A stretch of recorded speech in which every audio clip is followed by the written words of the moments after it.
Many of you may know that Brazilian rosewood is a very rare and precious wood. It's extremely wonderful for acoustic instruments. Perhaps the number one acoustic wood that we have available, period. Of course, that could be debatable, but it'd be a hard debate to make that it wasn't the best. For guitars, Martin guitar, of course, is famous.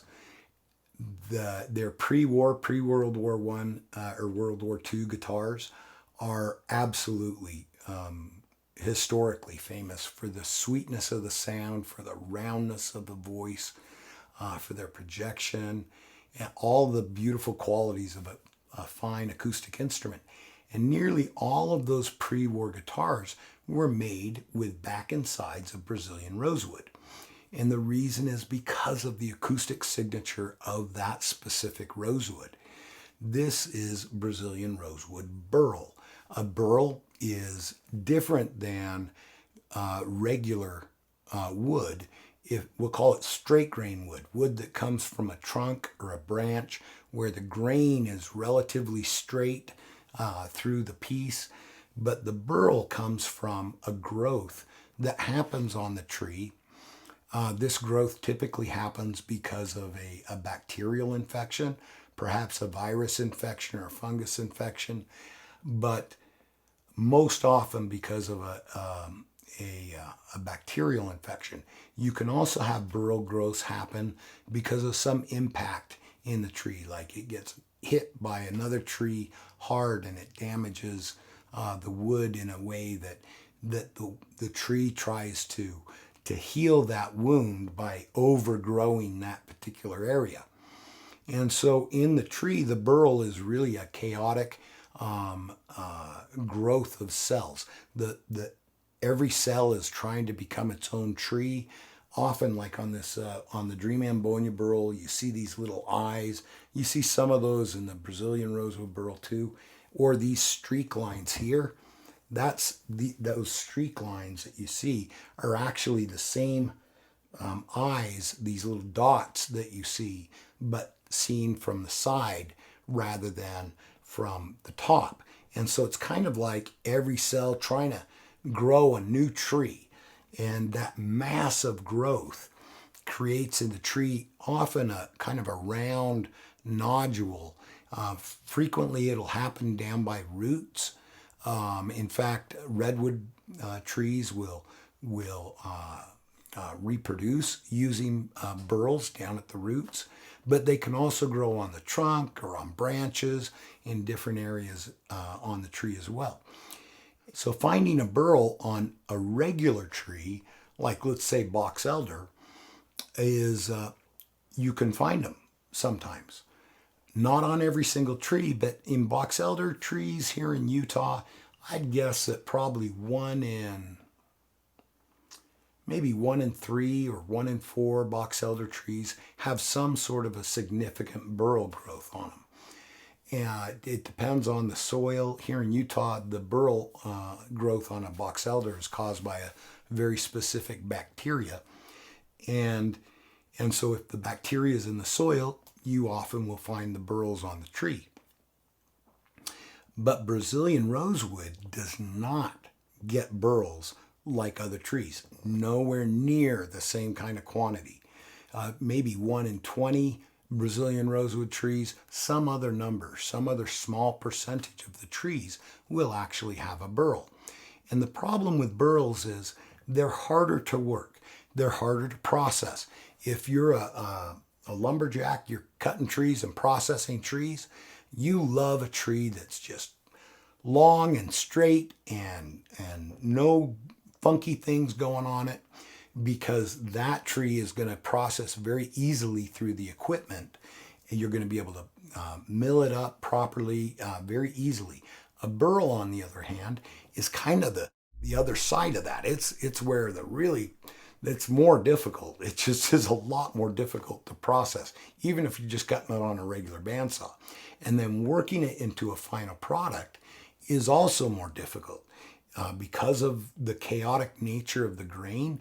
it can chip out, it can do all sorts of crazy things that you just don't have those same sorts of problems on a straight grain piece of wood.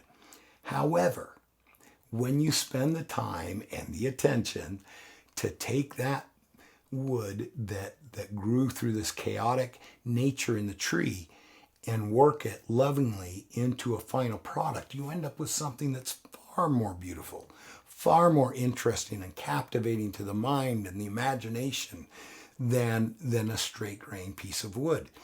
And that's what we've got here with this Brazilian rosewood. And so often, if someone's out harvesting wood, often they will actually leave burls and things like that in my opinion, are the more interesting, more beautiful pieces of wood. They'll leave them and they actually put them in what they call slash piles and burn them because they just simply don't want to deal with all of the things that come with a burl. For example, one of the other things that happens with burls is they tend to have a lot more oil in them and they tend to be denser than a straight grain piece of wood. And those two things, what I just said, in my opinion, are two of the things that make for a really fantastic flute wood. High density and high oil content. You get those two things together and you often end up with an instrument that just has body and projection and warmth and wholesomeness. I mean, this feeling of reaching around, giving you a big hug, that sort of feeling in the sound. So I love burls and I love crazy grain wood. But people harvesting it would often just throw it away. So getting a burl from any tree is rare compared to getting the straight grain wood. But getting Brazilian rosewood burl is extremely rare. I've been making flutes now professionally since 2002, so it's been 20 years. This is our 20-year anniversary, I suppose, of flute making. In fact, it probably was about, I believe it was May when Gary Latham bought the first flute from me that allowed me to buy the bandsaw. And many of you may know that story, and that was the start of Wood Sounds. That's what got me started in making flutes. So it's been about 20 years now, and I've seen Brazilian rosewood burl of any kind of significant size. You know, you see some knife blanks or pistol grip blanks. You're talking about pieces that are like maybe 3/8 inch thick by maybe 5 inches by a couple of inches.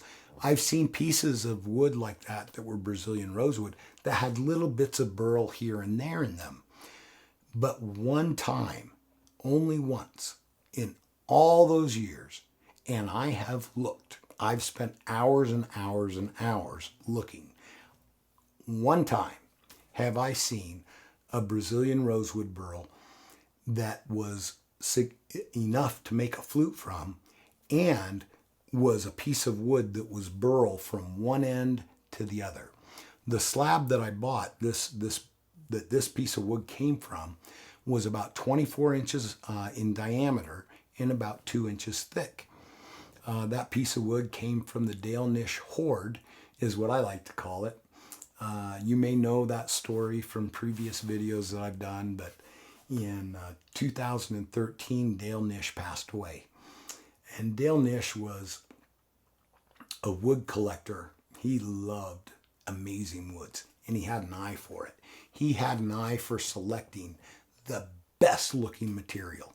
Absolutely incredible. His son Brian wanted to start a business when he was in his 20s, and he approached his dad, Dale. This is back, I think, in the late 70s. And Dale said, hey, Brian, I got an idea. I think that we could start a business that focused on supplying wood and tooling to people that turn wood. Wood turners is what they call them. And that's what, like with a lathe and gouges and, taking and turning a square piece of material into round and whatnot. It's kind of a specific part of woodworking. And he started woodturnerscatalog.com aka Craft Supply USA. And several years later, his other son started with his father a sister company called TreeLineUSA.com, and they focus in on carving. So any kind of carving, whether it's knife carving or carving with rotary tools or carving with axes, any of that kind of carving is what Treeline USA does. And both of these companies are right next to each other in Provo, Utah, and they happen to be a local company for me. I became great friends with a gentleman named Brandon who works for Treeline USA. And Brandon is the gentleman that purchases all of the wood now for Craft Supply. He'll do trips, different places, finding wood. Anyways, at one point he called me up. He says, "Hey Brent, Dale passed away, and they are going to empty his home, and I think you ought to come down here and take a look at what they're bringing out." You got to understand, Dale was a collector of wood in a big way, and he would get the best woods that he could because he's buying lots of wood, but he would cherry pick the very best looking materials, and he'd take them down, put them in his basement. And Brandon says to me, "Brent, you wouldn't believe it." He says, literally, it's floor to ceiling stacks of wood. No organization, nothing like that. Just stacks of wood. And it is incredible, incredible things that Dale had put away. And so I bought a number of different pieces of wood from Brandon back in that time, or Craft Supply back in that time. If you have an amazingly figured flute from Wood Sounds from 2013 to 15 or so, there's a good chance it came from that Dale Nish hoard, because it was amazing materials we had. And one of those pieces was this slab, this 24-inch diameter slab, 2 inches thick, of Brazilian rosewood. And when Brandon called me and told me he had a Brazilian Rosewood Burl, I didn't believe him. Honestly, I thought it was Honduran Rosewood Burl, because I hadn't seen it. I had just never seen Brazilian Rosewood Burl ever available, let alone very, very few products I'd ever seen made from it. And so I really didn't believe that it was Brazilian until I went down, and he and I did several different tests to verify and validate the wood was Brazilian rosewood. And once I had validated it, I thought, I've got to have this. Anyways, it's a fun story, but it was so worth it, and I was so excited to begin making flutes from it. And we made a number of incredible instruments from this wood. You can see them on our website if you search under Brazilian rosewood. And I've never seen it available since. In fact, the only time I have any knowledge of anybody having any supply of Brazilian Rosewood Burl was, it's probably about 5 years ago. Brandon had done a trip back east to buy a bunch of maple burl and some other woods that he was targeting. And when he got back, he said, "Brent, I saw the most incredible collection of wood I've ever seen." He said, "This guy he's in the deep woods of Maine, and he's got several different warehouses absolutely full of wood, and he has got a bunch of Brazilian rosewood and Brazilian Rosewood Burl." I said, "Dude, hook me up." And he says, he won't sell it. He's just collecting it. This guy apparently wouldn't sell it at all. I always hope that at some point he'll decide to sell it and we may get some more. But that's the only 2 times in 20 years that I've ever even seen material from Brazilian Rosewood Burl that could be made into flutes, or possibly made into flutes, because I don't know what that other guy had, and frankly hadn't seen it. So it's extremely rare, and extremely beautiful, and absolutely a perfect material for making a flute from. So I hope you enjoy this flute, and if you have a dream flute, you have something you would like to talk about being created for you, I would love to talk to you about it. I got to tell you, I'm super excited for you to have the opportunity to see this flute being made. Pablo has been here now for a month videoing me in all sorts of processes that we go through to make these instruments. So I hope you enjoy this, and if you have questions, let me know. So I'm going to play a little bit of Fly Me to the Moon, Frank Sinatra, for you right now. I haven't figured the whole song out. At some point, I hope to have this song tabulated out for you so that you can enjoy. It's a little bit of a tricky song because the range is greater than the native flute. So at some point, I've got to make some decisions whether I'm going to change the bottom note or the top notes. But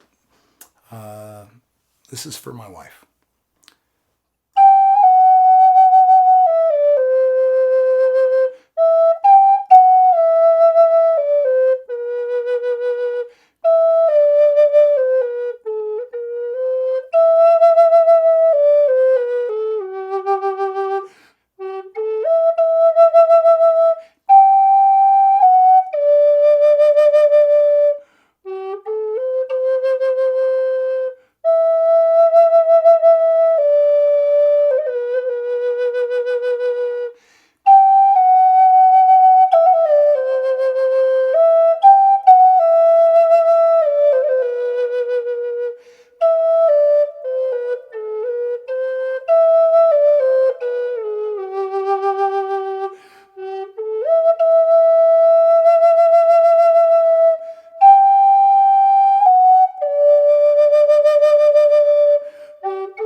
God bless. I hope you have a wonderful day. Whether you're dreaming of your first native flute or wanting to create some custom instrument, Wood Sounds is where your dreams can be made real. My name is Brent Haynes, and you can reach me at 801-822-1415 or brent@woodsounds.com. Have a great day.